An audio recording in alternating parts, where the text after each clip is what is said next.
Holy Shatner. Was that just the Pillsbury Doughboy that I heard? Nothing says loving like a bowl full of my dough. No, wait, what?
Hey, you dorks, this is Gunnar Hansen, Leatherface from the Texas Chainsaw Massacre, and you are listening to The Dorkening. Hi, I'm Brian Johnson, and although you probably accidentally stumbled across it and have no idea why you're watching it, you are in fact watching The Dorkening. Hello, this is Tom Kenny, voice actor, the voice of the Ice King on Adventure Time. And SpongeBob SquarePants. Meow. Oh, Gary the Snail, too. Hey, guess what you're filling your eye holes and ear holes with? The Dorkening! Oh, I love the Dorkening. Very popular in Ooh. And Bikini Bottom. Hi, I'm Lou Ferrigno. You're watching The Dorkening. And you know what? You don't like me when I get angry, so don't get me angry. You better keep watching The Dorkening.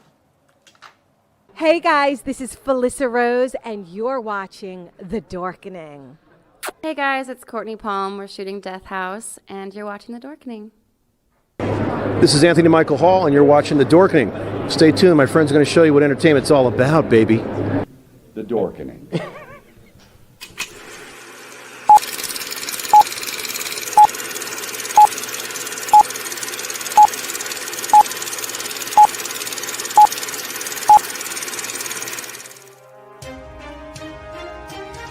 The Dorkening and all affiliated shows are not intended for anyone under the age of 18. The following may contain discussions or scenes that have adult situations, graphic violence, nudity, strong sexual content, and graphic language. This show is intended for mature audiences only. Viewer discretion is advised.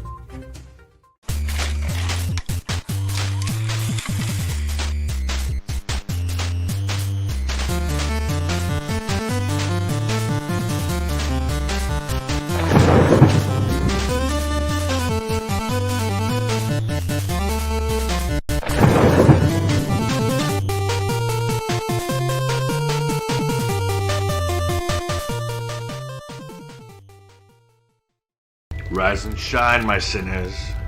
When Father Evil starts his day, he gets a little deadly. Deadly Grounds coffee has the richest, smoothest flavor you'll find anywhere. It's sinfully delicious. Once you go deadly, you never go back.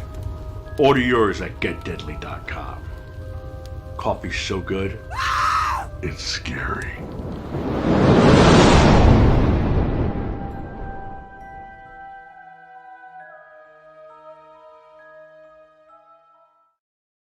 Happy. Oh, I hit the wrong button. Happy Shatner, everybody. Happy Wednesday, everybody. My name is Leo. I'm the monkey behind the keyboard that often hits the wrong button, and you are watching The Dorkening. We got a lot of awesome stuff we're talking about today. Kirk's in space. You guys have seen Halloween Kills, Scream, a new movie, Home Alone, tons of awesome stuff. But we'll get to that in a minute. Steven, how's it going, my friend? Good. How is everyone? Doing good, doing good. Powerful Brandon. Kirk, in space. I'm doing great, man. How are you? Doing great. And I love it that both of us thought about that. The second you said it, I'm like, all right, I'm going to be that guy.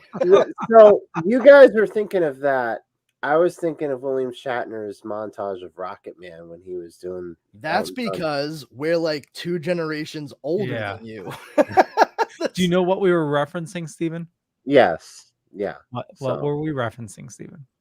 Well, the ending of History of the World Part 1 when Mel Brooks makes fun of. No. Okay. Nope. No. That's fair though. I get it because you're thinking about Jews in space. We're Jews, we're Jews in space, which of course he recycled for Robin Hood Men in Tights later on. No, it's an old sketch from the Muppet Show. Pigs in space.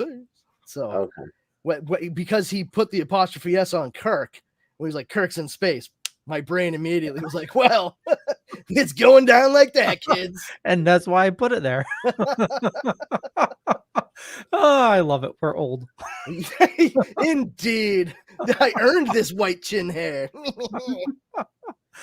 Holy shit.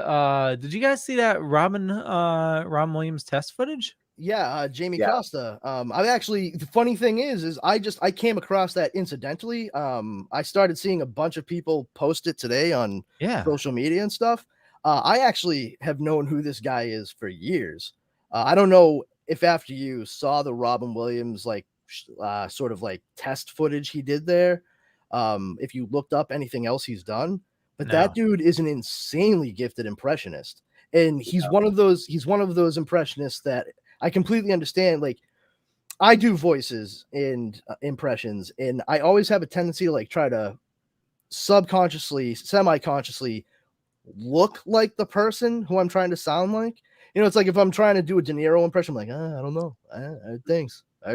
You know, you got to kind of get that. Hey, I don't know, Joey. But he moves his face to a point where he actually does bear a similarity to a lot of the characters and celebrities he's impersonating. He was one of the people that they were bandying about a couple of years ago when they were first casting Solo, because everyone was saying like that guy should be cast as the young Han Solo. He's really good. He does an excellent Ian McKellen impression too. You check him out, Jamie Costa. Yeah. I was going to say we have a friend who's actually working on a Robin Williams movie, Roger Cabler. And if you have a chance to check him out, local guy. But his Robin Williams impression, like I was helping him with his movie for a little bit, and it's friggin' scary. Like you know, his whole premise of his movie is like Robin Williams, like, you know, came back to Earth and embodied him to, like, you know, continue on. And like there were points where it's like he was like, I swear to God, he was like friggin' Robin Williams. That's crazy. Yeah, it's definitely, you know, awesome people in this world, and you know, we all miss Robin Williams. So the more people can bring back to honor him, you know, I'm all for that. You know, so yeah. Well, I mean, we're beginning, I think, to see how his legacy has affected other people. That's this piece now. It's taken a little bit, I think, to get to the point where it doesn't feel disrespectful to do such a thing, if that makes any sense. Yeah. And especially, I mean, I can't speak to your friend and your acquaintance who's doing that. It does sound very interesting, and I would like to know more about it. But like someone like Jamie Costa, I mean, he's always done a Robin Williams impression, and I think it was very clear from this short that he did that he was treating it with care. It wasn't parody. It was homage. It was honorable, you know. And it was actually really sweet to watch, and it kind of nice to think that maybe, wow, that's insane. That's the dude. That's the dude. Yeah. Wow. Did he ever appear on an episode of Tim and Eric's Awesome Show? Great job. I don't know. You probably seen him though. He's local and he's done acting. Has he done acting? He's done. I just like how you say like he's done acting. Oh, that's interesting. I've also done eating, so I get it. I've done things. I've done driving. I've done sleeping. Yeah, I've done sleeping. I'm real good at doing sleeping. So, woo! Some strong tea tonight, boys. I tell you. Okay. I put a link in the chat to check out Roger Cabler. Definitely, give him some love there. He has some cool videos you can definitely check out. So, he was the voice of the radio in The Brave Little Toaster. Roger? Yeah, Roger Cabler. An actor and writer known for Saving Robin Williams, Clueless, and Not Another Celebrity Movie. Yeah, he was the voice of Toaster in Toaster. Yeah, the radio in The Brave Little Toaster. Wow, I didn't know that. I knew he was on Carol Burnett show. Oh, okay. You know what? He was in the last two. I mean, he was in The Brave Little Toaster to the Rescue and The Brave Little Toaster Goes to Mars. But whatever, man. He was still the voice of the radio in like 2 of the 3 movies. That's pretty cool, man. Yeah, totally.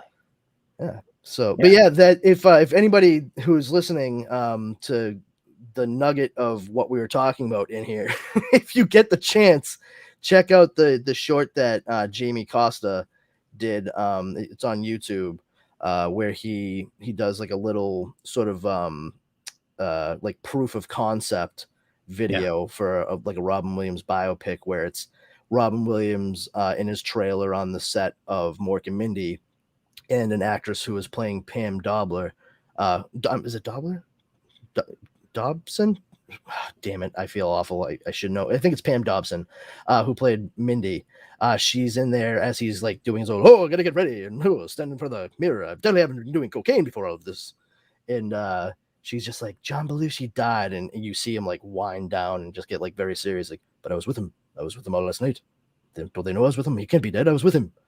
And it was just, it's really good. It's very heartfelt. So check it out. And if this guy doesn't get some kind of if he's not approached by somebody to do something involving this, then people in Hollywood are genuinely, it's full blown. We know they're fucking idiots at that point. Oh, yeah. Well, good things come from that, especially, people going out on their own and experimenting and putting it out in the world, because that's how we got Ryan Reynolds with Deadpool, right? He donned a costume and he he did a little short. Yeah, right? I mean, that short ended up being the scene on the bridge in the first movie, and I mean, some of the lines were the same too. Like, oh, you wore your brown pants. He gets it. Like, that's all from the short that he did. Like, it was a proof of concept video. Yeah. So yeah, a lot can come from that. Granted, in Ryan Reynolds' case, it's not just like a lot came from that. He actually still had to put a lot of effort forth. Totally. Yeah. Because Tom Rothman was just not that receptive for a very long time to a Deadpool movie. And as it turns out, maybe they should have, listened. Yeah. Crazy. So speaking of Robin Williams, just real quick, for Mork and Mindy, if you don't know, that was actually a spin-off from Happy Days. Yeah, Happy Days had a lot of spin-offs, actually. Oh, yeah. So we recently had on the Still Talking Wood, they had Anson Williams on, who was Potsy. Yep. And he said that when they were filming that, when he read the script, he said it was the absolute worst script that he ever read. And they brought people in to rewrite the script or something like that, and they quit right before the show because it was that bad. And then next thing you know, a tiny little furry man came in and he was coked to the gills, and he was just like, "Hey, how you doing? I'm Mork for Mork." Yeah, they brought him in, and he ad-libbed the entire thing to no one's surprise. Hey kids, don't do drugs. Yeah, but sometimes do drugs. His early skits were just insane. Yeah, bring us back to the whole point of drugs. Yeah. I will say though, it's very cool, and he brought it up in his Oscar acceptance speech, that his father, who was a businessman, said to him, he's like, "All right, if you want to go do this acting thing, that's fine, but you're going to go to school and learn how to weld first. I insist you have a backup plan." And that's exactly what he did. He went to school, learned a trade, was certified as a welder, and then said, "All right, Dad, I'm going to go learn how to act." And he went to fucking Juilliard. And I mean, anybody who's kind of paid attention to certain individuals over the past 20 years, especially in the geek community, you guys know who his roommate in Juilliard was, right? No? Oh. It's great. It wasn't Mark Hamill, was it? No. Another guy who played an iconic character from the 70s, Christopher Reeve. Oh, yeah. I remember. Yep. Because when Christopher Reeve had his horse riding accident, he woke up in the hospital to a doctor, or so he thought, wearing a mask and all the other gown accoutrement, and he was speaking in a funny Russian accent. He said, "Don't worry, everything will be fine. We just have to cut off the penis, and you will be okay." And he was just like, "What the?" And he pulled down his mask. It was Robin Williams, and he laughed, and he said, like, "That's when I knew that I would be okay." And one of the things that's not spoken about a lot is that Robin Williams took care of Christopher Reeve's medical bills for the rest of his life after that point too. And that's because they had been best friends, such good friends since the 70s when they were in school together. And I also just, on a purely little boy geek, thing, I just get the biggest kick out of the fact that Popeye and Superman were roommates in college. Or you could even say Peter Pan and Superman. No. Let's keep it as Popeye, because I know a lot of people hate it, but I love Popeye. The movie, I love the character, I love everything about it. I mean, I love the character and I love the cartoons. I don't know. I mean, once again, we bring it to drugs. I don't think Robin Williams was the only one doing them. I think Robert Altman was right there too. And I admit I'm partial to it because that was actually I think that was the first movie I ever saw in a theater. See, the first movie I ever saw in a theater, and I remember it, was Follow That Bird. I was very, very young, and I was super into it. We sat in like the second row because I just wanted like my entire field of vision to be Big Bird and the crew. And it's a Muppet movie, so it was funny. My parents were genuinely laughing out loud. And I was so mad at them because I couldn't hear what they were saying that I actually moved 5 seats away from them. Like I moved down the row. I was like, "You're being too loud." And that's like 2-year-old, 3-year-old Brandon Powers gang. Like that's how I've always been in the movie theater. Like, shut the fuck up. I'm watching something. Isn't this Follow That Bird? And that's a toddler. All right, cool, man. I get it. But yeah, I genuinely moved away from my parents because I was intent on actually watching my movie, and that was my first theater experience, my first cinema experience. Nice. Yeah, I was a precocious little shit. Now ask me about the day my brother was born, because I remember that shit too. Good times. So we're getting a Home Alone reboot, sequel. What the hell is it? It's a copy paste. That's what it is. It's a copy paste. Is it copy paste or find replace? I feel like it's like find replace function. Like, okay, find Kevin McAllister, replace it with I don't know what the fucking British kid Higgledy Biggledy. I don't know. The kid from Jojo Rabbit, pretty much. Yeah, but I don't think that's his name. Like replace Kevin McAllister with the kid from Jojo Rabbit, pretty much. That's a long character name. So it's called Home Sweet Home Alone. That was my very enthusiastic impression. Out of all the Disney Plus releases for the rest of the year, there's 2 that I'm excited for. Well, 3.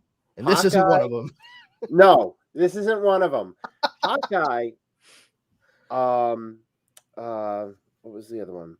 There's Book of Boba Fett, and the one that was just released today, the trailer for it, The Beatles Get Back. Ah, yes, the Beatles. I do like the Beatles. It has Chris Parnell in it, so it can't be bad. Oh, are you a fan of Hot Rod then?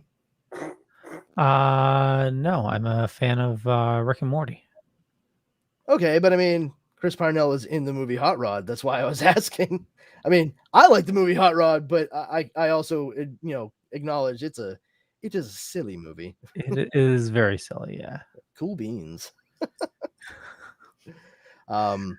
Yeah, so I mean, I had Dara watch it right before the show started because I also did the same thing. Yeah, it was very cool. In the Tom says, I love the Easter egg of McAllister in the trailer. Yeah. It shows a security because he's not a cop. It's definitely like a security guard for the neighborhood shows up and looks at the house real quick, and it's the same actor who played Buzz in the first 2 Home Alone movies, Buzz McAllister, and you see his name on his uniform, and it says McAllister. So it's clearly Buzz from those movies. So there's your connection, gang. Sequel confirmed. They couldn't get Macaulay Culkin? He just confirmed on Twitter that he wasn't a part of it. I know. And they wouldn't want him. Yeah, why? I mean, not for nothing. Why? Like, why have him be involved? And that's not a knock on Macaulay Culkin. I'm not saying it like that. It's just it should be. It should be.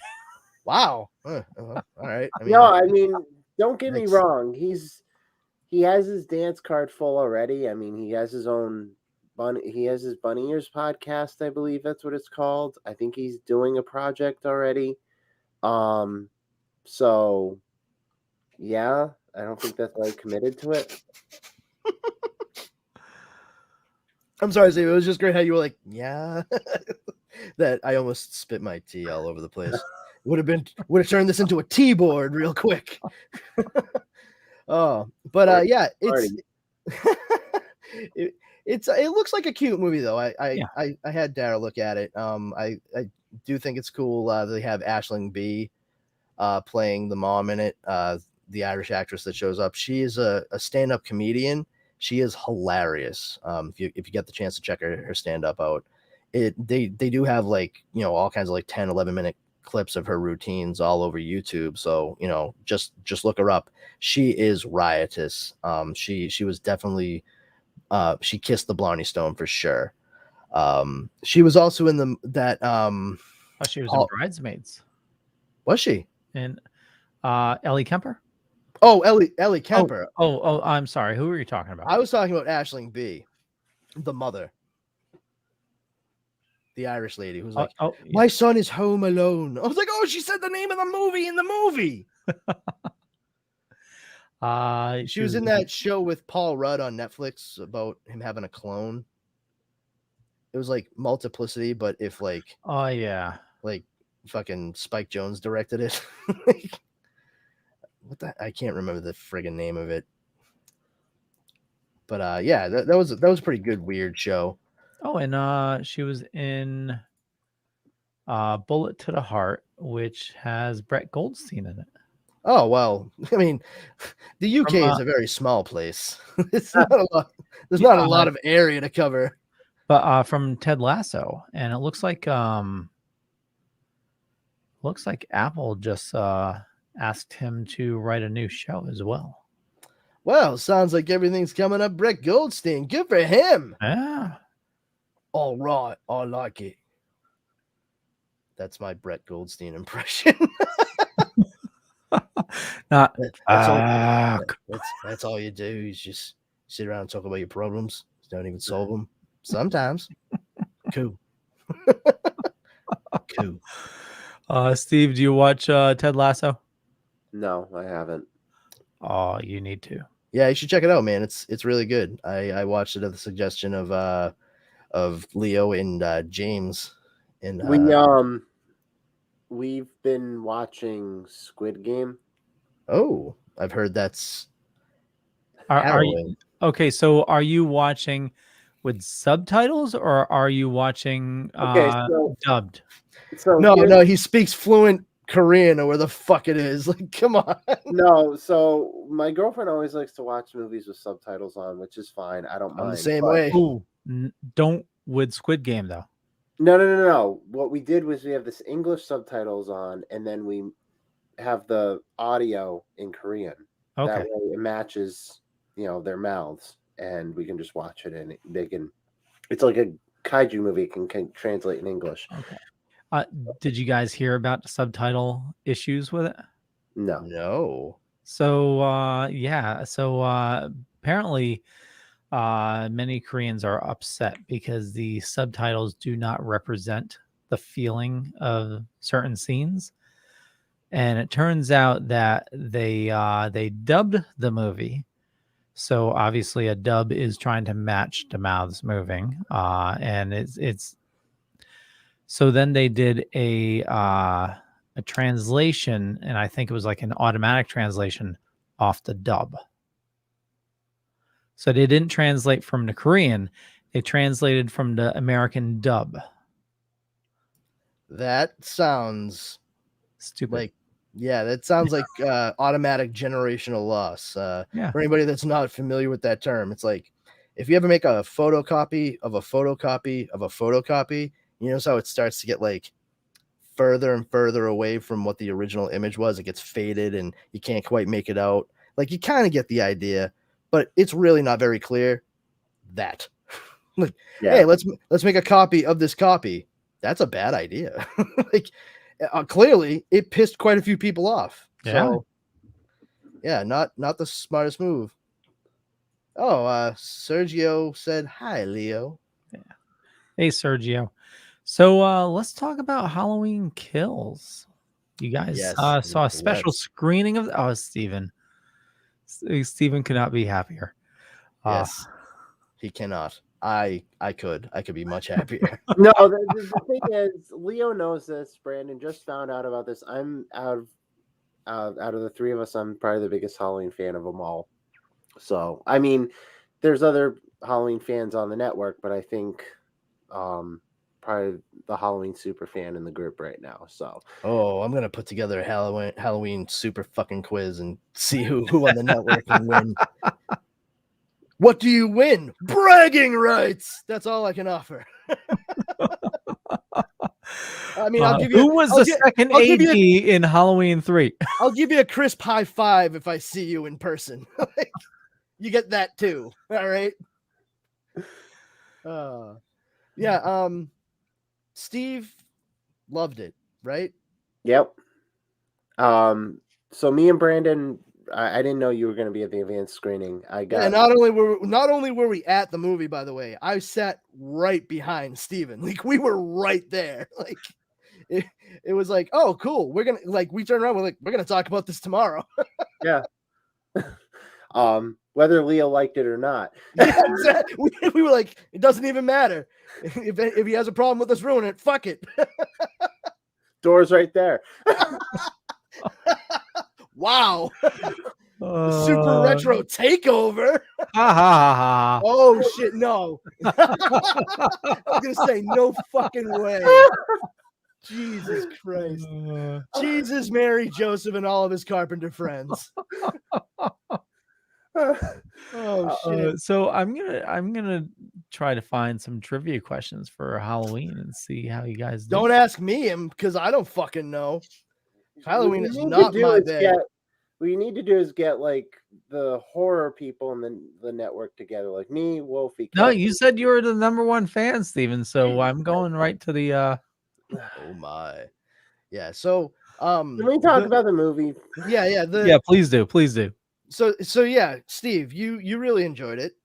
Yes. So for those of you who don't know about the timeline with Halloween, obviously Halloween 2018 is supposed to be a continuation from Halloween 1978, and it's supposed to retcon 2, 3, 4, 5, 6, Resurrection, and Rob Zombies. So Halloween Kills is supposed to pick up immediately after 2018. Not going to spoil anything because it's not on Peacock yet. So that's what I call it. It'll be out on Friday, people, so you can check it out then, or theaters if you want to brave your soul. But it is really, really good. There's a lot of throwbacks to 78 classic, as I'm calling it. Vintage Halloween. A lot of callbacks to people from 1978 past. A wild cameo appears. I'm not going to say who it is. But fun little reference to my favorite Halloween movie, 3, Season of the Witch. And if there are other like Halloween Uber fans out there, because you love Michael Myers, I hope that made your nose bleed right now. I will say that with the amount of kills Michael Myers makes, because I read like a graph of somewhere where there's like a chart of how many kills each slasher villain has. Like Freddy was at the top, then Jason, then Michael Myers. Now Michael Myers is somewhere like up trumping Freddy now, because he has, I think, probably more than Freddy and Jason combined now. So that's all I'm gonna say. Yes, and now from my part. Hey guys and gals, I saw Halloween Kills also with Steven, and I can say assuredly, of all the movies you will see this year, Halloween Kills will be one of them. that's if you choose to watch it. It's an hour and 45 minutes, and it probably could have been an hour and 5 minutes. I really dug a lot of it up to a certain point. I think that Anthony Michael Hall did a great job for him. His character is someone I wanted to beat senseless in the movie. Just there were other certain little things that I saw during it where I'm like, you know what, if we're trying to kind of ground this a bit, you're straining a lot of credulity with like little tiny things that just aren't realistic. I'm not going to get into it. It's nitpicky and nitty gritty kind of stuff. But for myself, like I look for verisimilitude in my stuff. You have to be truthful and represent the real world aspect of it in order to really sell the creepy aspect. And that's across the board. It's not just horror movies, but also superhero movies, comedies. You always have to have that bit that it feels like the real world, like it's inhabited, and there are actual things that go down. And when you see like little flub ups here and there, I'm like, that's fucking stupid, and there's no way that would happen. But honestly, like some of the kills in it, really good. This is not a spoiler. They do show stuff from 1978, not the movie, not like flashback clips. They actually shot stuff that took place in 1978 around the time that Michael Myers first showed up, the night he came home. And I was very impressed with, I know this is like sounds very like technically nerdy, but like I was very impressed with the graining of the film. They actually made it look like it was shot in 1978. It was really fucking cool. Like I was super into that. I will say I was really waiting for someone to get injured / die of something other than a fucking neck wound for the first like 25 minutes of the movie. Because I'm not telling anybody what happened specifically, but I was just like, oh, okay, neck wound. All right, neck wound. Neck wound. Neck wound. All right, so Jason just stabs people in the neck. That's his thing now, I guess. Cool. Just neck stabbing. I mean, at that point, I don't even think they would call him the Shape or the Boogeyman. They would just be like, oh, there goes Michael Myers, the neck stabber. Like, it was Tom Morris. I'm going to have a busy day Friday between watching Halloween Kills and reacting to the Animal Crossing Direct. That sounds like two great tastes that taste great together. Yeah. Speaking of video games, we definitely need to talk about Metroid Dread. But before that, I found a Halloween trivia. Oh my, Steven. Okay. So this is horrorobsessive.com, and we're gonna take this little quiz. So which future Star Wars in contention? Star was in contention. Star was. My glasses. Okay, which future star was in contention for the role of Jamie Lloyd? Danielle. No. Yeah, can you read it, Steven? Yep, I can. Okay, we're gonna give you 15 seconds, or actually 20 seconds. Top one. I'm gonna say Melissa Joan Hart. Top one. He's Top gonna say one? Leah Remini. Meow, meow, meow. I was right. It's Melissa Joan Hart. Go me. I'm winning. Actually, let me find some better music. Oh, music. Jesus Fuck you. Christ. Holy hell. Audio Jungle.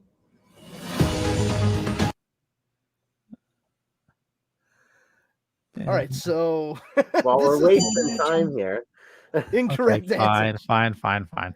Okay, who provided the voice of Annie's boyfriend Paul in the original Halloween? Show the options. Yeah. Tommy Lee Wallace. I'm gonna say Nick Castle. Tommy Lee Wallace. Oh, it was John Carpenter, the director himself. Okay. What was the name of the Gentleman's Club referenced in both the original Halloween and Rob Zombie's Halloween?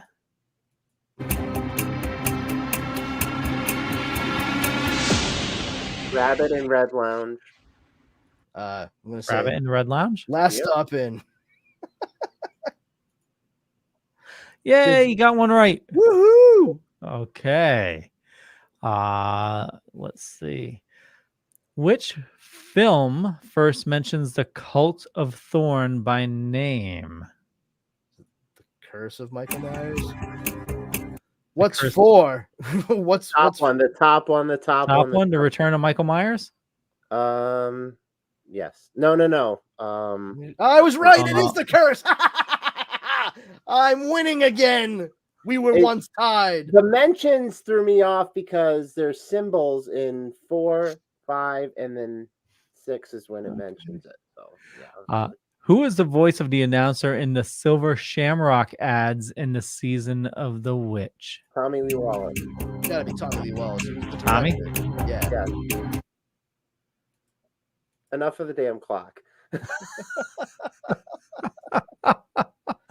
I like it. Yeah, he was the director of Halloween 3. Okay, so what's the name of Laurie's crush in Halloween who dies in a car accident in Halloween 2? Ben Tramer. Bennett Tramer. Yoo-hoo. Woo-hoo-hoo. Okay, Rick Rosenthal directed which 2 installments of the franchise? 4 and 5. 2 in Resurrection. And you need a barf bag for Resurrection. So 2 in Resurrection. Steven. Look at you. All right. Okay, which special effects artist was brought in after Halloween 4's violence was deemed too soft and another day of filming ordered? Was it Tom Savini? Tom Savini. Oh, it was Jean-Claude Beekler. Damn it. I wanted to say that too. Shit. Okay. He directed Friday the 13th, Part 7, The New Blood. So who portrayed Michael in H2O? Chris Durand. I know I just got his autograph at CT Horror Fest recently. Nice. So. Congratulations. When was Michael Myers born?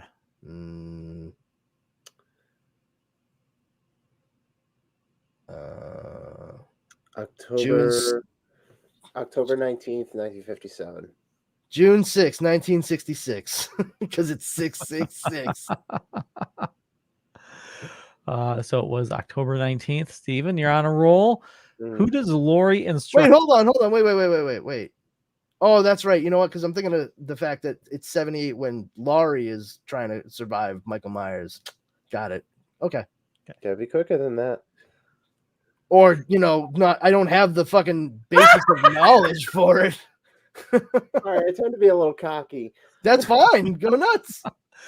Who does Laurie instruct Tommy Doyle and Lindsay Wallace to take shelter with?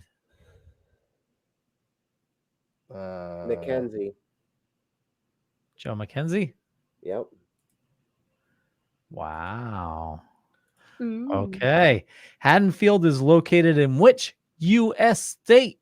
Illinois. New Jersey. Illinois. Oh. There's a Haddonfield in New Jersey. But it takes place in Illinois. Right. Fuck.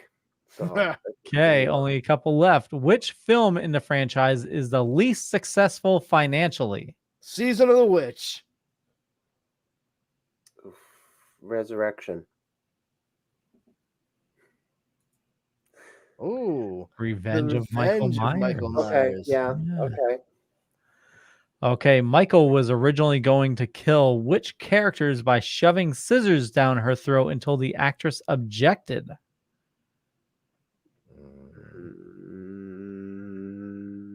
Rachel. Annie. I don't know who any of these characters are. Annie. Oh, you're right, Steven. It was Rachel. Okay, last one. In the original timeline, Laurie Strode's birth name was Gertrude Myers. Laurie Myers. Laurie Myers. Yeah. Oh, Cynthia Myers. Yeah. Little Cindy Myers. You got 8 out of 15 right. You're killed off screen. I still love the movies, and I still know my. I know. I just thought that would be a little fun to do. I like how Leo jumped right into ball busting on that one. Fantastic. Oh, you think you're the best? Let's fucking prove it. Here's an impromptu quiz on air. Just trying to add a little levity, a little fun, you know. It was fun. It was Yeah, fun. I mean, totally. you knew a hell of a lot more than we did. That's for damn sure, man. Oh, yeah, So, I didn't know any of those. Mazel tov. I know, no shit. You have them all on Pluther, and you never fucking watch them. I do have them on Pluther? Yeah, you do. Okay. Oh, shit. You have them all. I mean, I have them all on Voodoo, and I don't watch them. So I have the whole fucking box set. ask me how many times I've seen every other Halloween movie besides Season of the Witch. I have the whole 16-disc box set with the 6 the Halloween 6 and the producer's cut. Which, by the way, for Halloween Kills, they should have had Paul Rudd reprise his role as Tommy Doyle, but I'm okay with Anthony Michael Hall. Probably cost too much at this point. Yeah, that was my only gripe. He's fucking Ant-Man. You know what I mean? Like, good luck. But yeah. Before you talk about Metroid Dread, Leo, I do want to mention one thing about video games because Grand Theft Auto's been very secretive lately. People have been begging for Grand Theft Auto 6 for. They've been secreted because they're just sitting back collecting money. They don't give a shit about making. Oh, you guys want Grand Theft Auto 6? Here's Grand Theft Auto 5 again. Yeah, same thing for Elder Scrolls and Fallout. But they just announced, and it seems fitting they announced this because it's the 20th anniversary of Grand Theft Auto 3. So they announced a the best known Grand Theft Auto. I'm sorry. A remaster of Grand Theft Auto 3, Vice City, and San Andreas, the trilogy. Okay. So, they're not going to do 1 and 2. Oh, those were the best ones. Yeah, the overhead view, fucking bird's eye view, fucking car that's this big. Woo! Like, oh, what is that? That analogous blob? Oh, that's a chop shop. Apparently, and I can go in there. Coming from someone, Leo, who hasn't played Grand Theft Auto 5 and asked me, "Is it any good?" Yeah, and I haven't. Last one I played was 4. Yeah, play 5. It's really good. Storyline. Last one I played was Vice City. Yeah, and that's just because I could use cheat codes. So. Oh yeah, I'm a big old cheater. I don't give a shit. Like I play games for fun, not to get stressed out. Like, I'm playing Metroid Dread with I got a map on my iPad and just fucking A. I mean, that's the closest you can get to cheating now is using an actual like walkthrough to get through. Oh yeah. But I mean, I miss the days of Game Genie, Game Shark, and Action Replay. Oh my god, it's I bought an Action Replay when I got my GameCube last month. It was like, oh, if I'm getting this, I'm definitely getting that. Like, why would I not? Speaking of Metroid Dread, while some of us are waiting for the Metroid Dread, you didn't get yours yet? Still waiting. It's crazy because I didn't pre-order mine or anything. I just walked into the store and bought it. I was like, hey, you got Metroid Dread? They were like, yep. I was like, I'll take one. Oh, okay. The Postal Service with their price hikes and their staff changes, they're just telling me, oh, it's going to be next week. Oh, it's going to be the week after that. And I'm like, I mean, they're not doing that to you on purpose, you know? Yeah. Where did you order it from? GameStop. Oh, that's why you get it from Amazon. Oh, you know, what's funny is I walked right into a GameStop. There you go. And bought my Metroid Dread. That's that. You know, like I'm there and I was talking with them for a few minutes and I was like, yeah, Metroid Dread. They're like, yeah, here you go. I was like, cool. And then I was like, hey, how about them PS5s coming out? When's that happening? And the kid was like, oh, we're getting 50 of them on this date. And I was like, yeah. He goes, you got to be here early. I'm like, oh, yeah. How much is that going for? And he's like, $750. I was like, why? And then he was like, well, it's the disc version and it comes with 2 games and a gift card and like a subscription. I'm like, okay, that makes sense to me. Like it's a pretty big bundle. And I guess the gift card is good so you can like get yourself another controller or whatever. So that's a plus. I get that. Well, that's respectful. It's not what Best Buy did this week. Did you see what they did? No. They did scalping with extra steps. Ooh. So they scalping. They released a PS5, but you had to buy you had to be a member of their $200 a year like special club. What? Okay. Yeah. Sure. Yeah, you couldn't camp outside and they give you a ticket like the old days? No, you had to be a member of their special $200 a year club in order to have a chance to order a PS5. That is fucking horseshit, man. Wildly stupid. Yeah. So Metroid Dread, fucking amazing. Yeah, it's really good. My God. Man. Holy shit. I've played it for like a total of like an hour or so at this point because I haven't had a chance to like really power through it. But yeah, it's good. I love the side scrolling. That's honestly what drew me to it. I was like, oh, this is old school. Oh, yeah. I'm about it. And it's so crazy because like I'm sitting there playing, I'm like, oh, it's like a much better looking version of the first game. Like it's so great, dude. I love it. Somebody said online, and I totally agree with them. It's a love letter to Super Metroid. Yeah, that is what drew me into it. Yeah, so Super Metroid is where I stopped. Yeah, with Metroid, and when I saw this, I'm like, I'm hooked already. The only thing, and I understand, it's for the scare factor, and games got to be scary. Those stupid EMMI. Oh robots. My God, dude! I know. I love the fact that the Switch now has Bluetooth connectivity for audio. Yeah. Because I play video games for the most part after my wife has gone to bed. That was not ideal at night when I played it downstairs in my plus 100-year-old house. Yeah. By myself. And of course I can't escape the sounds or anything. It's right there in my ear holes. Like I can't get away. It's like watching a dog with a fucking eye mask on. Just like, how do I get it off? How do I get it off? And so that's the equivalent of when you watch my 31 Days of Horror when you're telling me in the theater. My God, yeah, it was the same thing. I watched one of his 31 Days of Horror videos about Friday the 13th. And 5. Yeah, and it was just like at the very beginning, it's only a couple minutes, the video, but I was just like, oh, cool. Steve's going to talk about a movie for a couple minutes. I like these movies. Let me see what he has to say.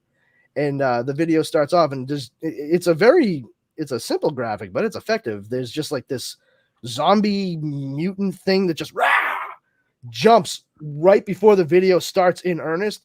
And I turned the video on at like 11:45 at night with my fucking headphones in and my earbuds in. And I just literally was like, yeah, Jesus fucking Christ. Like I had to pause it. Like I'm watching it on my Amazon Fire Cube. So it's on my TV and it was right in front of my face and everything. I was like, what the fuck? Like it. Did you have to change the cushions in your couch too? No, but I had to sit on a trash bag for a little while. So just real quick with Metroid Dread, and Steven, I'm sure you read reviews and stuff like that, but the one thing I don't like is those stupid robots that chase you, because there's one in like each world or each like area, so it cuts back the exploration until you kill it. Once you kill it, you can freely roam that area. So yeah, I wish the exploration was a little bit. The suit power-ups are awesome, but yeah, those robots. It breaks into it, like it kind of cuts it short, and then you have a whole set of worries to get it taken care of. And you hear them, so they'll make a little chirp, and if they're close to you, they will listen for you, and it'll like you can see like when you're making sounds, like the steps. And then once they know you're in an area, they'll start investigating faster. Once they see you, then they full on chase you. And it's almost impossible to block their attack. So once they catch you, you're dead. And they chase you on all fours too, man. It's like so fucking meh. It's just animalistic and creepy. Oh yeah, especially when they start like going through like small areas, like and I beat one last night that had like a speed boost. I have that to look forward to. Wonderful. Yeah, it's like the fourth one you go after. Oh geez, I'm on the cusp of that then. Shit. So that reminds me of Resident Evil Village, where every time you go into a zone of so in Resident Evil Village, you're playing this guy and he's trying to save his daughter. He goes to this Transylvanian like village and he has to go through each parts of the village, and each parts of the village are run by one's run by a family of vampires, one's by a family of werewolves, and so on and so forth. In each part of these zones, there's how should I say it? A jump scare that chases you throughout the zone. Case in point, there's in the werewolf zone, there's a machine guy, and it's like a big steampunk-ish type of, metal chainsaw type of thing. One hit, you're dead.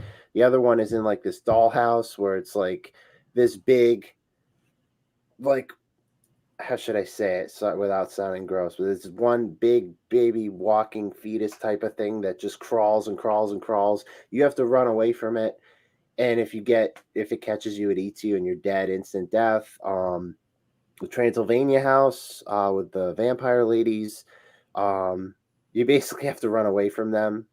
You've seen the images of the tall 7-foot vampire on 4chan or Reddit or Lady Virtuesco, or in words of Deuce Bigelow, male gigolo. That's a big bitch type of thing. Jesus Christ. But my. Well, yeah, that all sounds fucking harrowing. I'm real good at running away from scary shit though, so I feel like I could handle the vampire house no problem. So it's similar to what you're saying is what I'm relating to. No, so. I get what you're saying. We're picking up what you're throwing down, big dog. And but I will say, speaking of things that go bump in the night and stuff that might scare you, there have been a bunch of reactions / reviews of Ghostbusters Afterlife hitting the interwebs. Yes, I was gonna bring that up. Yeah, reviewers suck. Yeah, they do. I haven't seen anything, but there was a person that I ran into at the theater yesterday. He's a podcaster and he runs, I think it's Critics X, and he was at New York Comic Con at the screening. He saw it at New York Comic Con. All he told me was, "It's great. Check it out when you can," and that's all I'm going to say. That's fair. That's a really good way to just leave it out there. Like, it's great. Check it out. Yeah, I mean, if only all reviews could do that, but that's not what reviews are for. No, and the reviews that I've read, they're negative just to be negative. Like one was, the movie, it's what was it? Hang on, is it Ghostbusters 2 negative or Ghostbusters 2016 negative? No, it's neither. It's just flat out like attacking the people that would enjoy the movie. Like one I read was something like this movie is just a glorified way to make 50-year-olds feel that they're still relevant or something like that. Yeah, it's I read something that, or that the movie that they love is still relevant or something. Yeah. One that I read was saying like, oh, it seems like it's just done as a response to all the people that complained about how the 2016 movie was just not what they expected it to be, and this, that, and the other thing. I'm like, well, okay, that sounds like a Trump and Karen. But I mean, that to me, like, that's not really a fair assessment. Much like, I mean, I don't think that judging Ghostbusters 2016 based solely on like who was in it and what have you was the right thing to do either. I mean, I saw the trailer. I wasn't impressed by the trailer. I saw the movie, and then I formulated my opinion about the movie. I didn't skip steps there. You know what I mean? I didn't talk smack about it. I didn't go out of my way to say like this movie sucks without knowing anything about it. I walked in and let me put it this way. I wanted it to be good. I wanted to really enjoy it. And it's not that I had high expectations. My only expectation was please be enjoyable. Please be good. And quite frankly, I left the theater and I was just like, I did not enjoy that movie. And it's funny to me because it seemed like they were trying to, for me, when watching the movie, they were trying to touch on all the mimetic stuff from the first movie, the things that you could easily identify, like, oh, I know that from Ghostbusters, but then try to give it its own spin because of the story they were telling. That to me is kind of just rehashing stuff. And one of the reviews I read said like, oh, well, the 2016 movie was closer in tone to what the original Ghostbusters movie was than this is. And I'm like, but this is a continuation from the very first movie. This is like the progression. So it can't be just like the first movie, because these are characters that live in that world and in that world, they're the results of what occurred, at least in the first movie. I would assume part 2 as well would be canon here. Here's my 2 cents on. I've never seen a Ghostbusters movie in the theater. I've seen the 1984 one like in a Fathom event, but that's it. Like I wanted to get a real experience. The Ghostbusters 2016 one I saw on video on demand or something like that. And you know what? I gave it a chance. With movies, I give them a chance. Mm-hmm. And I give my opinions on it after I see it. I don't, fire off the rails beforehand saying, oh, this movie's going to suck and not give it a chance. I give it a chance and then give my 2 cents after. That's what a true critic is. And go ahead. I'm sorry. To be fair, I did not enjoy Ghostbusters 2016. Yeah. And I gave it a chance. That's all it can. Yeah, here's the thing. Like if anybody out there listening, like you liked Ghostbusters Answer the Call, that's great. I am genuinely glad that you enjoyed that movie. I find it's unfortunate that it got kind of thrust into this weird tug of war with fanboys and Sony kind of trying to push a narrative. It really was a little ridiculous. I'm not gonna lie, because people had complaints about, and I saw it. I watched it online. Like there were the frothing at the mouth, rabid, fanatical, fascistic fanboys for sure, and they need to go. Like they need to go. There's no need for that. But there were other people who were just like, this just seems like, you're not trying too hard to like do something with Ghostbusters. Like at least, and then that's the other thing too. People were like, this is confusing. Like I saw the trailer. Is it the same world as Ghostbusters or is it not? Why are you talking about what happened 20 years before in it?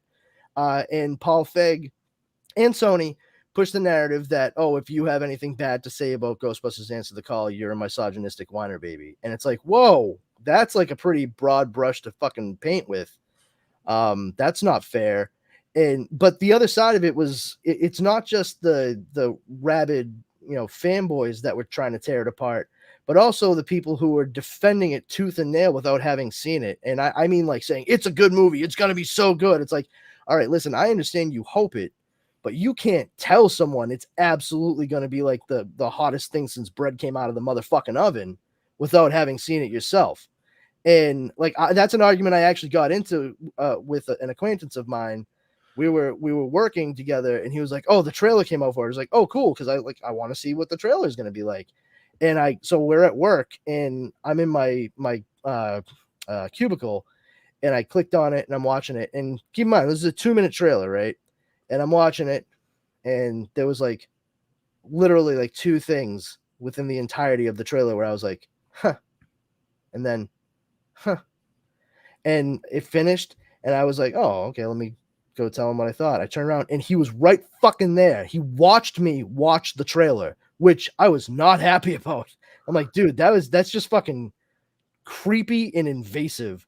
But he was like, what'd you think? And I was like, it wasn't, I didn't think it was that good. I heard you laugh. I'm like, dude, I like chuckled twice.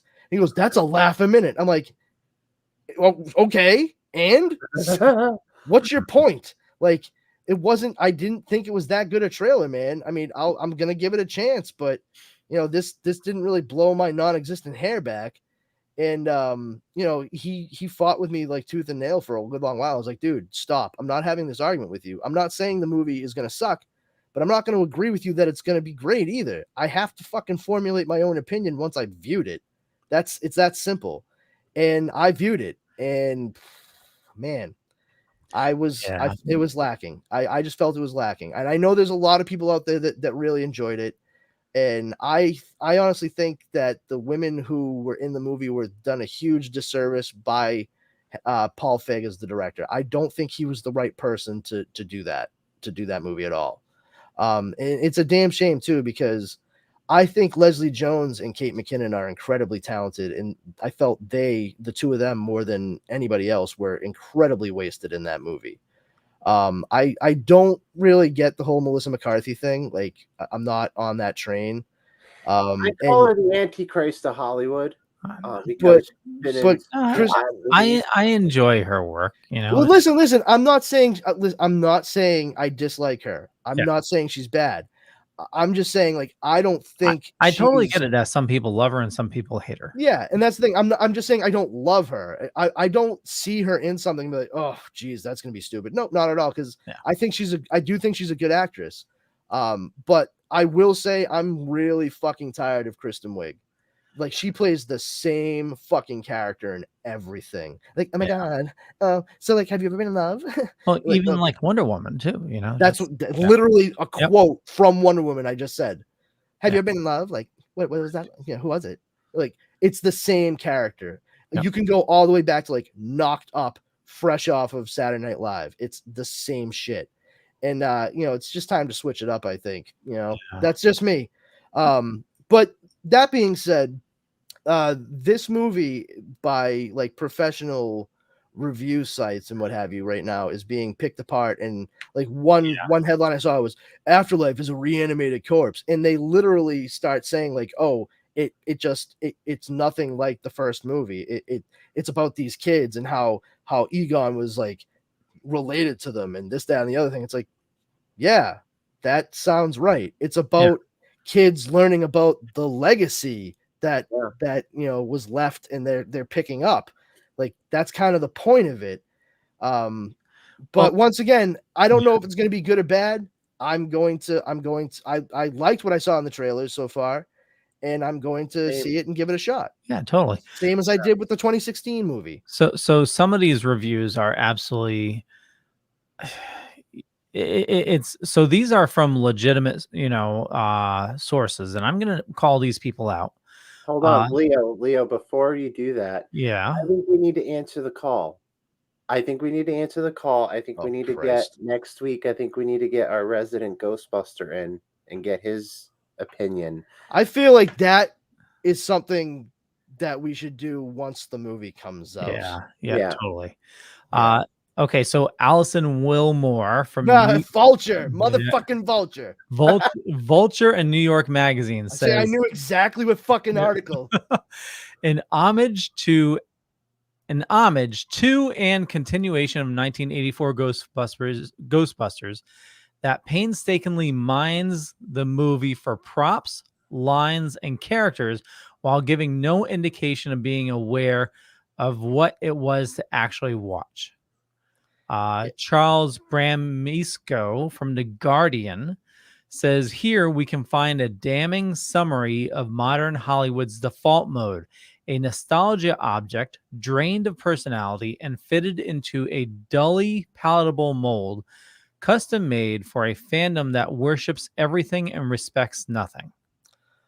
Courtney Howard of IndieWire, despite a fresh female-forward spin and clever evolutions of its hallmarks, this resurrection of a beloved franchise suffers from the over-reliance of its previous life. Hold on. Wait. So the third movie in what is now going to be a trilogy is dependent upon the two movies that came before it? The devil, you say? Yeah. What? What an odd complaint. It's called the third movie for a reason. Yeah. Back to the Future 3. It's a continuation? Yeah. I don't know. Shit. It gets hey worse. Guys, there's something fishy going on at the old tuna factory. I think it's fish. Yeah, good job, stupid. Jesse Hassinger from AV Club says it's particularly craven reboot strategy. Send the audience on a journey of assurance, in this case, that their childhood heroes were great and the toys they played with were super cool. But hold on. So I wonder what toys he was they playing with hold on, when they writing walked this. in. Did they walk into this movie knowing it was a fucking sequel to the other Ghostbusters movies? Because it seems like they don't get that. Yeah. I don't think, like, when you say like, oh yeah, so they just related it to all the toys and movies they liked before. Well, toys notwithstanding, they were based on the movie. Yeah. And I can't stress this enough. This is the third fucking movie. Like, yeah. I wonder what toys that guy was playing with when writing this. Oh, fucking hell, dude. Christian Halub from Entertainment Weekly says, intentional or not, Ghostbusters Afterlife is a stark reminder of how much of modern American culture consists of excavating the ruins of past glories. Again, is a fucking sequel. Yeah, for real. Like, I better see them tear apart the Top Gun sequel. That better fucking happen. Like, I don't get it, man. Oh my God. These are weird commentaries. They are. Here's the last from Jermaine Lussler from IO9.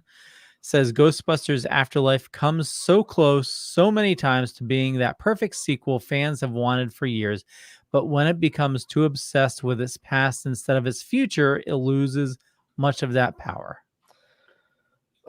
So they acknowledge what came before, so the kids in the movie understand. Tom says they were probably playing with the Filmation Ghostbusters toys. Ghostbusters! How come there's no ape in this movie? Where's the gorilla in the car? I don't get it. This is stupid. Why is the symbol different? He's not wearing goggles and a pilot helmet. This is dumb. But wow. I remember being very confused by that cartoon as a child too. Like, this isn't Ghostbusters at all. What is this? Because they used to show it in Boston on TV 38 when I was a kid. This, like, with the same hour, it would be, because it was all like Filmation, so they would show He-Man Masters of the Universe followed by Ghostbusters. And that's that, that whole thing with that cartoon, that's actually the reason why they had to name the cartoon based off of the movies The Real Ghostbusters. Yeah. Because they actually had to license the name Ghostbusters for the movie from the old television show that used to be on the live action show. Because up until that point, it was like they were like, I guess we'll have to call it like Ghost Fighters or some shit like that. And last minute, they're like, we'll let you use the name. Man. Just real quick, I wanted to cover, there were some good reviews from some large outlets. Johnny Oleksinski from New York Post says, well, it's taken 36 years and 6 presidencies, but with Ghostbusters Afterlife, fans finally have an unembarrassing sequel to love. Ollie Richards from Empire Magazine says, while full of love for the originals, Jason Reitman's film firmly establishes its own new generation on the potential here. Ghostbusters still has plenty of life in it. Sherry Linden from Hollywood Reporter says Afterlife's engaging cast has the comic beats down, and they also play more fully fleshed people than the first film offered, reflecting the director's interest in character-driven stories. And the last one, Peter De Bruges from Variety, even though he gave it a good rating, says an unnecessary but enjoyable movie. Okay, but I mean, he sounds to me like he's being honest. And that's fine. That I think is a very difficult line to walk when you're reviewing a movie, to say like, I found it to be okay. I enjoyed it, but I ultimately didn't feel like it was revelatory or like mind blowing or anything. That's fine. There's nothing wrong with that. That's a very middle of the line review. I can dig on that. Like I said, he was being honest. I can appreciate that, as opposed to just tearing it apart for what seems to be the sake of tearing it apart. Regardless, it doesn't hamper my desire to see the movie. I love Ghostbusters through and through. That's why when Answer the Call came out, I was still ready to go check it out, and I did so. I wasn't going to fight tooth and nail with anybody over it, and I really still haven't. My biggest gripes are pretty much what I said here. You know, there were lots of talented people involved, and I think the talented people involved had their talents wasted. And I do not include Paul Feig amongst those. Like, I think Paul Feig is a better producer than he is a director. I will say that. But regardless, the people that want to see this movie are going to see it. Totally. And the people and maybe even the people that don't want to see this movie are going to see it, you know, because it's sort of like the Howard Stern theory. It's like the people who listened to him the most were the ones who hated him the most because they just needed to hear what he was going to say next. And it was the same exact reason that people who liked him listened, because they wanted to hear what he was going to say next. Yeah. It's just annoying that, you know, a lot of times the people that are angry for no apparent reason are always the loudest, and they always get people are doing it just for views and shit. But but I mean, it's not just in this day and age. Sure, it's for views or whatever, but you have to remember that there are people who like to pick stuff apart just because it doesn't quite line up, and it's that very vocal segment that, you know, it's not a majority, it's just a vocal portion, and that's where I think there's confusion. People conflate the two. But you know, a similar scenario with I cite this all the time. You know, like quote fanboys or fans or just people in general who because they are in the know about a certain topic. In this instance, the movie Constantine. Yes, Constantine was based on a very long-running popular comic book called Hellblazer from DC Vertigo, and it was about John Constantine, who is blonde and British, wears a trench coat, smokes a lot, he dabbles in the mystic arts, but he's like kind of a bit of a con man on top of it. Well, they made the movie. It starred Keanu Reeves, who was playing it as somebody from North America, still smoked a lot, still wore the trench coat. And overall, like, I'm a comic book nerd. I was well aware of Hellblazer. I love Vertigo comic books. And I was still like, all right, well, I'm ready to check it out. I mean, it's a Constantine movie, for crying out loud. Let's do this thing. Let's turn it out. And I saw it in the theater, and I was just like, I loved it. I absolutely loved it. And I remember turning to my brother when we finished it in the theater, and I was like, this movie should be DC's Blade. Like, this is their supernatural start. It's going to get people's attention, and it's what's going to allow them to start building upon an actual like superhero universe, or not universe, but like superhero movies, like a slate. And because I could only dream of interconnected movies at that point. And instead, the fanboys, they tore it apart just because it didn't check every little box about what the character should be, like blonde and British. And I get that to a point, but like, it still was a good movie, and time has shown that people actually do have an affinity for it. But the people who didn't know anything about the story it was based on, they heard all of the people who were complaining about it that supposedly knew everything. They were the quote experts, and that affected whether or not they saw the movie, and it fucking bombed hard because of it. So the most vocal portion tore it apart. Yep. And it was not for anything like attention or video clicks or views or anything. It was simply because they wanted people to fucking be miserable.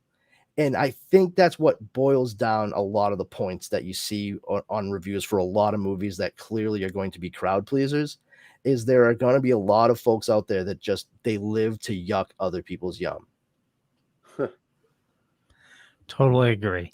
Yeah. I know we have another show to do, so we're going to wrap things up. But just a couple things really quick.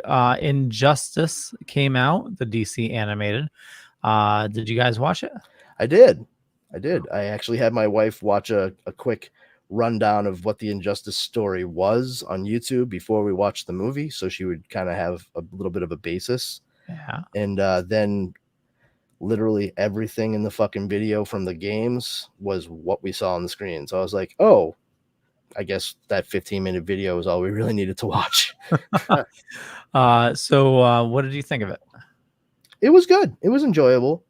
I mean, I know that it's based on, Injustice Gods Among Us, and a lot of people really love that game. I think it's a good game. I do think it's unfortunate that people base their opinion of the character of Superman off of that game, because that is not Superman. That is so far from anything that has ever happened in the comics. It is not canon. And not for nothing, like in the comic books themselves, like that would not happen. Like that is anathema to the character of Superman. I totally agree. They did launch a comic with the game though at the same time. The comic ran for several years too. Yeah, I remember. I remember buying the first game, and I remember getting a comic with it. I agree with you. It was enjoyable. The animation definitely could have been better. I definitely saw what you were talking about with the knuckles, the knuckle lines. That was but weird. the lines in general, like it was the shading and what have you. It seemed weird. It seemed chintzier than a lot of the other DC animated movies. Yeah, and it's just I know they're superheroes, but they just seem way too large. Yeah, it's sort of top heavy in a lot of moments, especially with like Superman himself. Like, even Batman, yeah. It was like I said, it was enjoyable. And if you like the video games, then I see no reason why you wouldn't like the animated movie. Yeah, it's just DC does well on their animated, and this is just another one to add to the pile. Yeah. The other thing is, we won't bring it up too much, but there is Superman news. Son of Kal-El has been in the news this week.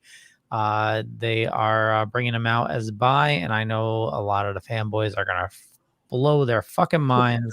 Gonna? They already have. Yeah. Oh my god! Like, listen, who cares? Yeah. In the nicest way. And when I say who cares, I don't mean that in a reductive sense, not by any means. I think it's great. It's inclusive. I think it flies in the face of my absolute favorite fanboy complaint. And it goes something like this. Tell me if you've heard this one before. It's a favorite ditty of mine. Why do they have to do this to characters who have been around forever? Why don't they just make new characters? That way they can do whatever they want with them. That's exactly what they did here, stupid. And you're still complaining about it. Still, you're just say you're a fucking bigot. Yeah. And let's call it a day. All right. First and foremost, we all, like, for anybody listening, and you might have got snippets of that news. Like Leo said, it is not Superman. It is not Clark Kent. Kal-El from the doomed planet Krypton. That has come out as bisexual, as a member of the LGBTQ plus community. Okay, it is his son who he had. Wait a second though. How would they know? Because I mean, the comic is name. Oh yeah, the comic's named Son of Kal-El. Yeah, right? it's crazy. Oh, yeah. It's straight up Superman, son of Kal-El. It's like right there. Yep. What? See what, girlfriend?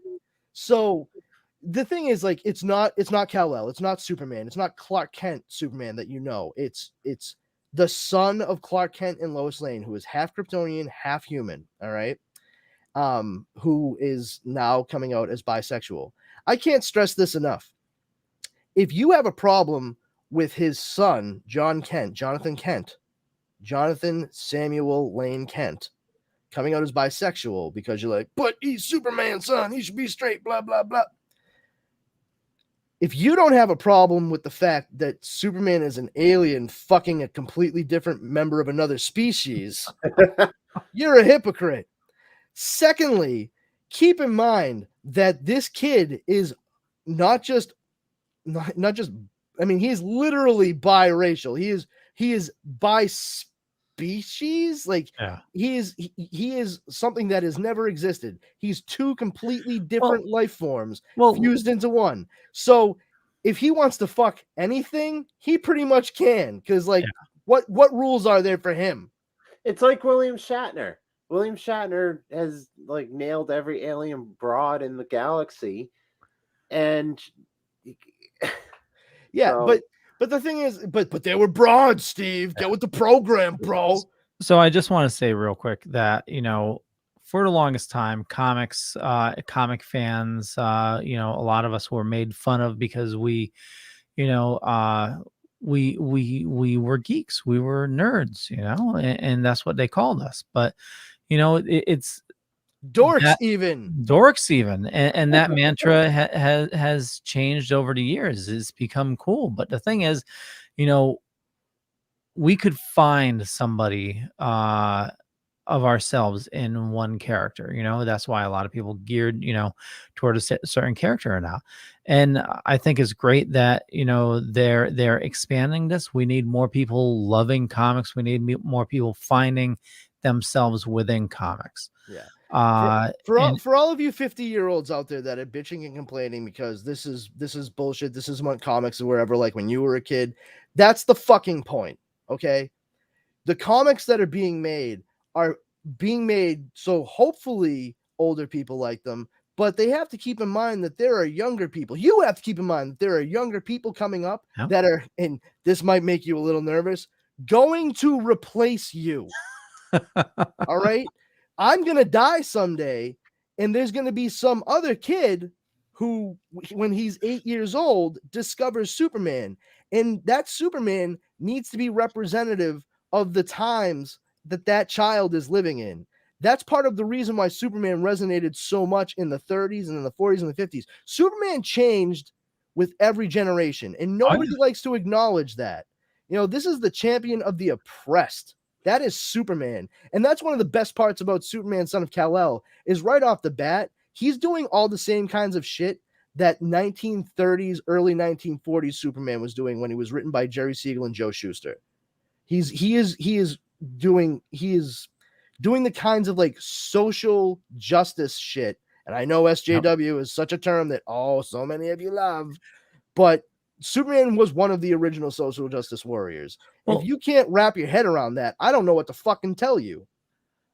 For a while, I kept on seeing a post, and it was taken from Son of Kal-El issue 1, where it's like, this is the most Superman thing you could see, and it was that character that was burning down the forest and everything, and they're getting ready to kill him, and Superman, son of John orders them to stop. I can never get because he has two sons. I keep on forgetting. But he orders them, the army, to stop, and he just goes up to the creature that is like, can kill everything within like a 20-meter radius, and just hugs the person, says, I've got you. I won't let them hurt you. You're okay. And that's exactly what Superman is supposed to do. It's right there. Like it's exactly the kind of thing that you saw Grant Morrison do in All-Star Superman. When you see a young girl, like a teenage girl, just like drop a piece of paper off the side of a skyscraper that she's standing on the ledge of, and she's tearing up, and it's clear that she is about to likely hurt herself very badly by taking a single step. And the next thing you know, like that panel shows her with her eyes closed and tearing up, and the very next panel down, all of a sudden there's Superman behind her with his hand on her shoulder, saying, your doctor really did get held up. He wasn't ignoring you. Everything's going to be okay. I'll just stay right here until you're ready. And literally the rest of that is Superman clearly standing there for probably a couple of hours while she just still stood there, and he just waited. That's all he did. That is exactly the kind of stuff Superman does. And if you don't have enough compassion to look at the fact that there are other young men and women out there, regardless of how they were born, okay? Young men and women out there who need the representation that we have all enjoyed for a very, very long time. It's time to fucking share the table because there's spots enough for everyone. Totally. And if you can't see that, well, guess what? You are the death of the industry. You are going to be the kind of shit that drives people away from these stories and characters. So, fuck off if you have a problem. It's that simple. Like, you're a dinosaur if you can't get past it. And if you disagree with me, that's you're well within your rights. Absolutely. You have your opinion and I have mine. But I will flat out tell you, my opinion is right. Well said. Well said. The only good thing that I could think that could come out of this with these people, screaming at the top of their lungs that, oh my God, they're killing off my character or whatnot, is that it is making headlines. And then we're going to have people that,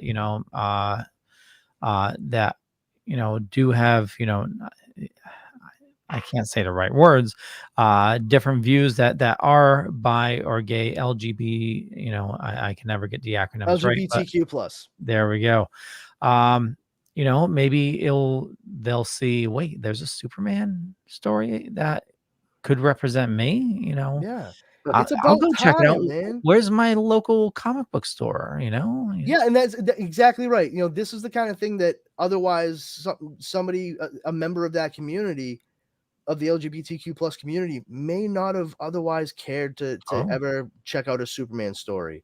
They may not have ever cared to check out a Batman story with Tim Drake in it. But now with these characters coming out as bisexual and actually like pursuing relationships with members of the same gender, then yeah, you know what?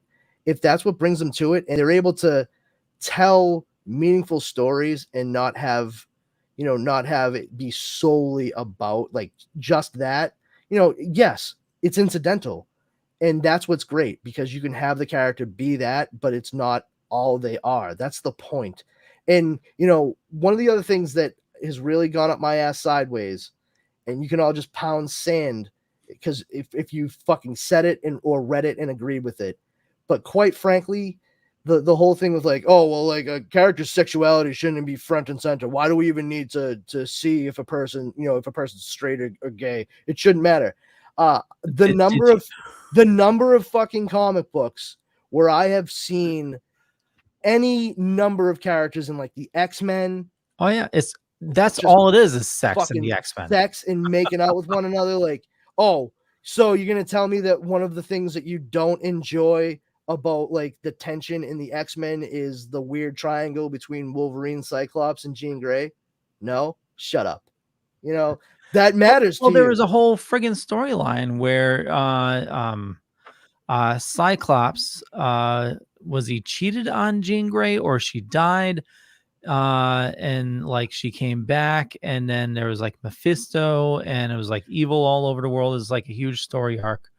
Yeah, I mean, there's all kinds of weird shit, dude. Yeah, like, but that's the thing is the character's sexuality, whether or not it was outright stated, like, oh, he's a straight guy, so here's him doing straight stuff. Yeah. I mean, Scott Summers has always been defined by what romantic relationship he's in. I mean, Jean Grey, Madeline Pryor, the Goblin Queen, Emma Frost, the White Queen. You know what I mean? Like, the fucking, for Christ's sake, the whole savior of all humanity, Cable, is the result of his relationship with Madeline Pryor when she was created as a clone of Jean Grey by Mr. Sinister.